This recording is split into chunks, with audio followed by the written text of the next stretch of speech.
سواری پہ آتی ہے تو یہی سواری ہے. جب حلیمہ آئی تھی تو سواری سے چلا نہیں جاتا تھا, اس کے ہڈیوں میں مغز نہیں تھے, اس سے چلنا دشوار تھا. تو حلیمہ کے ساتھ آنے والی عورتیں تانا دیتی تھی, اے حلیمہ کیسی مریل سواری لے کر کے آئی ہے. لیکن حلیمہ کہتی ہے جب میں واپس جانے لگی تو ایسا لگتا تھا میری سواری کو پر لگ گیا ہو, اڑتی چلی جا رہی ہے, اچھلتی چلی جا رہی ہے, مچھلتی چلی جا رہی ہے. عورتوں نے پوچھا اے حلیمہ کیا تو نے سواری بدل دیا ہے؟ حلیمہ نے کہا نادانو, سواری نہیں سوار بدل گیا ہے. احمد مختار. بہت اچھا. نعرہ تکبیر, نعرہ رسالت, جشن عید میلاد النبی, مسلک اعلیٰ حضرت. حضرت حلیمہ سعدیہ کہتی ہے سواری نہیں بدلا ہے, سوار بدل گیا ہے. وہی حضرت حلیمہ سعدیہ کہتی ہے میں اپنے آنگن میں بیٹھ کر جب پیغمبر کو رات کے سناٹے میں دودھ پلایا کرتی تھی تو میرے آنگن سے اجالا نکلتا تھا. پڑوس کی عورتوں نے آ کر کے پوچھا اے حلیمہ کیا رات بھر آگ جلا کر کے رکھی ہے؟ تب حلیمہ نے کہا جاہلو یہ اجالا آگ کا نہیں ہے, یہ اجالا جلوہ رسول پاک کا ہے, یہ اجالا پیغمبر کے روپے سے آتا ہے. آؤ میرے پیغمبر کے بچپنے کو دیکھو, میرے سرکار ہے ابھی ننھا سا بچپنا چل رہا ہے. حضرت حلیمہ کے پڑوس میں ایک عورت رہا کرتی تھی, اللہ نے اسے ایک بیٹا دیا تھا مگر مہلک بیماری کا شکار ہو گیا تھا. طبیبوں نے اسے ٹھکرا دیا تھا, ڈاکٹروں نے ریجیکٹ کر دیا تھا. اے حلیمہ تیرے بیٹے کی بیماری آسمانی ہے, دنیا میں اس کا کوئی علاج نہیں ہے, اس کا علاج صرف موت ہے. حلیمہ کے پڑوس میں رہنے والی عورت ایک پیالہ لیتی ہے, حضرت حلیمہ کی خدمت میں آتی ہے, عرض کرتی ہے میری بہن اللہ نے تیرے گھر میں ایک رحمت والا بچہ بھیجا ہے, ایک قدرت والا بچہ بھیجا ہے, ایک برکت والا بچہ بھیجا ہے. اے میری بہن سن, خدا نے مجھے ایک بیٹا دیا تھا مگر میرا بیٹا بیمار ہو گیا ہے, مہلک بیماری کا شکار ہو گیا ہے. ایک کام کر دے, یہ پیالہ لے کر کے آئی ہو اپنے بیٹے کے قدموں کا دھون دے دے, اپنے بیٹے کے قدموں کا اتارا دے دے, اپنے بیٹے کے قدموں کو دھو کر کے دے دے. حضرت حلیمہ اٹھتی ہے, میرے پیغمبر کی مہکتی ہوئی ایڑیوں کو, چمکتی ہوئی ایڑیوں کو پانی سے دھو کر کے دے دیتی ہے. وہ عورت پیالہ لیتی ہے اور اپنے بیمار بچے کو جیسے ہی چند قطرے پلاتی ہے اس کا چہرہ منور ہو گیا, بیماری دور ہو گئی, آزادی دور ہو گئی. بریلی کا تاجدار قلم اٹھاتا ہے اور تحریر کرتا ہے, جن کے طلبوں کا دھون ہے آب حیات ہے وہ جانے مسیحا کام دیتا ہے, دینے کو دل چاہیے, دینے والا ہے سچا. ہمارا نبی سات چمک والے اجلوں میں چمکا کیے, اندھے شیشوں میں چمکا. زندہ باد, زندہ باد, زندہ باد. جان رحمت کے ساتھ اے میرے پیغمبر سے محبت کرنے والوں, آج ہندوستان پر ایک برا وقت آیا ہے. آج کہا یہ جا رہا ہے ہندوستان سے 2020 تک بھارت سے مسلمانوں کا خاتمہ کر دیا جائے گا. آج چھپکلیاں بھی مگرمچھ بن چکی ہے.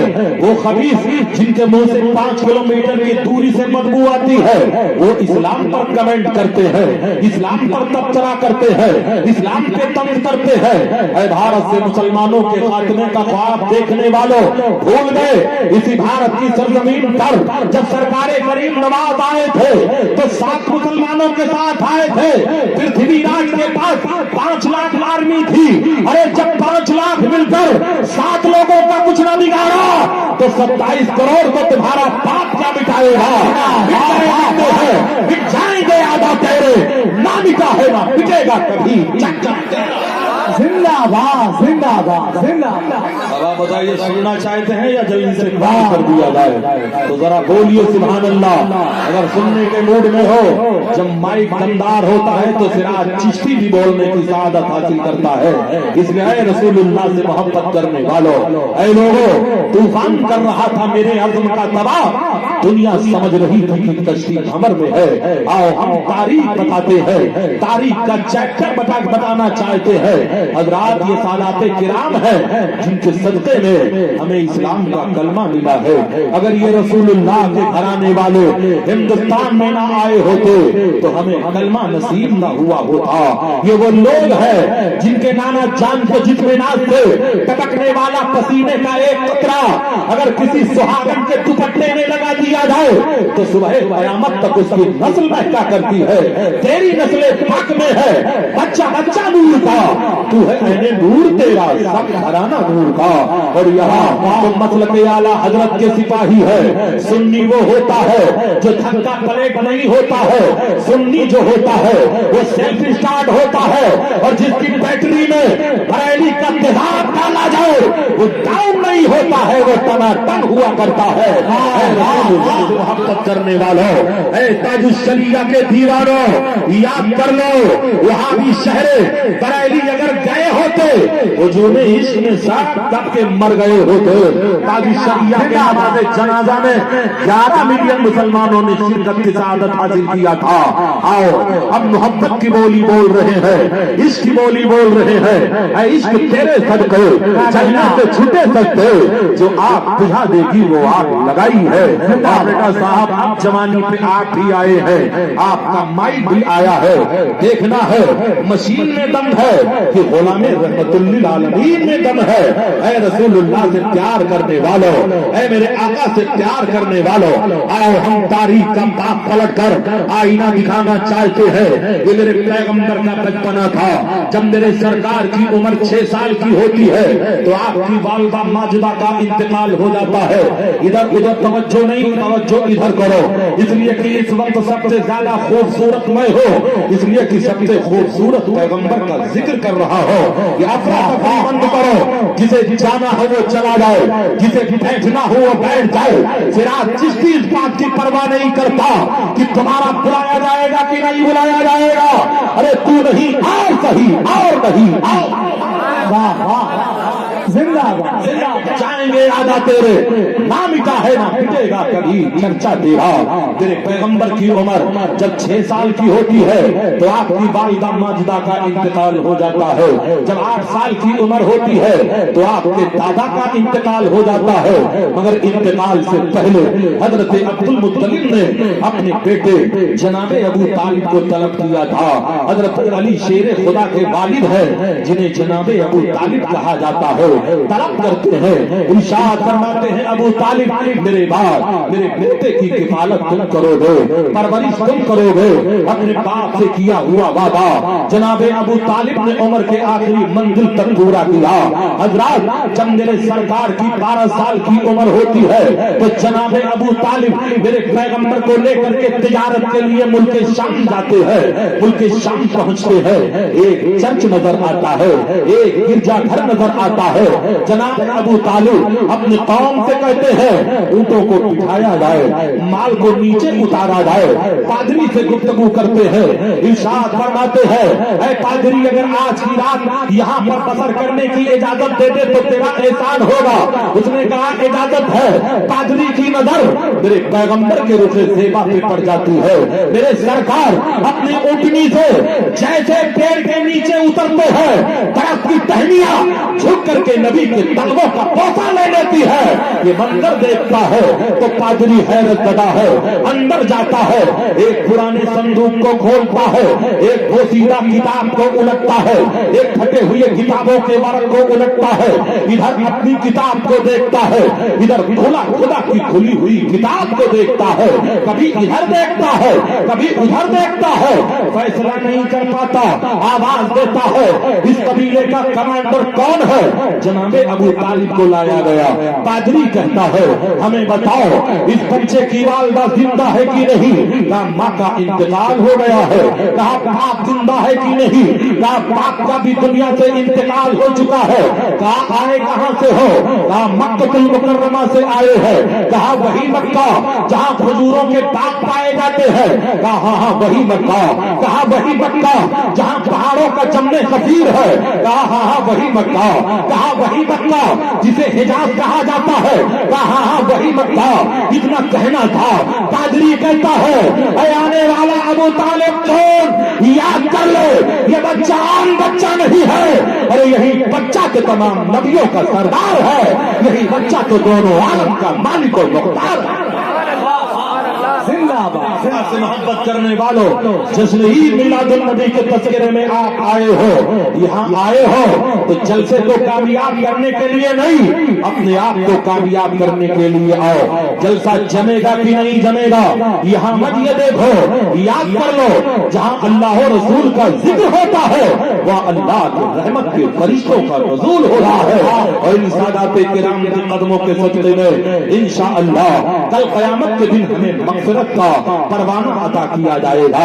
حضرات یہ وہ لوگ ہیں جن کے صدقے میں ہمیں اسلام ملا ہے۔ آؤ اب ہم تاریخ کا دوسرا چیپٹر پلٹ کر پھر تمہیں آئینہ دکھاتے ہیں۔ مرشد نے اس قدر مجھے دیوانہ کر دیا، خوش شمع بن گئے مجھے پروانہ کر دیا، اللہ کی شراب ذرا سی چکھی تھی میں، خواجہ نے میرے سامنے میخانہ کر دیا۔ آج ہندوستان سے مسلمانوں کو مٹانے کی بات کرتے ہو، یاد کر لو جب تک اجمیر معلیٰ میں غریب نواز کا دودھیا گنبد سلامت رہے گا تب تک ہندوستان میں اسلام کا پرچم سلامت رہے گا۔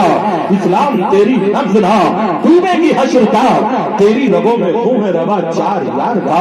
آج تھوڑی سی حکومت کا نشہ چڑھ گیا ہے، آج کہا یہاں تک جا رہا ہے قرآن سے آیت جہاد نکالا جائے، قرآن سے 53 طلاق کی آیت نکالی جائے۔ کہاں گئے وہ منحوس لوگ جن لوگوں کا عقیدہ یہ ہے، یہ دیوبندی وہابی کے لوگ جن لوگوں کا عقیدہ یہ ہے، کہتے یہ ہے کہ اگر ایک مجلس میں 3 طلاق دیا جائے تو ایک ہی طلاق واقع ہوگی۔ انہی کے فارمولے کو دیکھ کر 53 طلاق کا قانون بنا ہے۔ جس طرح سلمان مدنی جیسے خبیث کے فارمولے کو دیکھ کر ہماری مسجد کو چھینی گئی ہے، اسی طرح انہی کے فارمولے کو دیکھ کر 53 طلاق کا قانون بنا ہے۔ یہ ظالم کہتا ہے ایک مجلس میں 3 طلاق دیا جائے تو ایک ہی واقع ہوگی، تو پتا کیا چلا کسی پر مذہب کو اگر ایک مجلس میں 3 جوتا مارا جائے تو ایک ہی گنا جائے گا۔ اس لیے اے مسلمانوں واقعات کی روشنی میں آؤ، حقیقت کی روشنی میں آؤ، عشق تیرے صدقے چلنے سے چھوٹے سکتے، جو آگ بجھا دے گی وہ آگ لگائی ہے۔ آج کہا یہ جا رہا ہے قرآن سے آیت جہاد نکالا جائے۔ ہم نے 950 سال تک اسی بھارت پر حکومت کیا، مگر ہم نے کبھی نہ کہا کسی کا کلچر بدلا جائے، کسی کے تہذیب بدلے جائے، کسی کے قانون بدلے جائے، کسی کی کتاب بدلی جائے۔ 75 سال میں تمہیں چربی چڑھ گئی ہے اور کہتے ہو قرآن بدلا جائے۔ اے قول محمد قول خدا، فرمان بدلے گا زمانہ لاکھ مگر قرآن نہ بدلا۔ سبحان اللہ، نعرہ تکبیر، نعرہ رسالت، جشن عید میلاد النبی، مسائل اہل بیت مصطفیٰ۔ اے سنی مسلمانوں اب بتاؤ تقریب آگے بڑھائی جائے یا جلدی سے ختم کر دیا جائے؟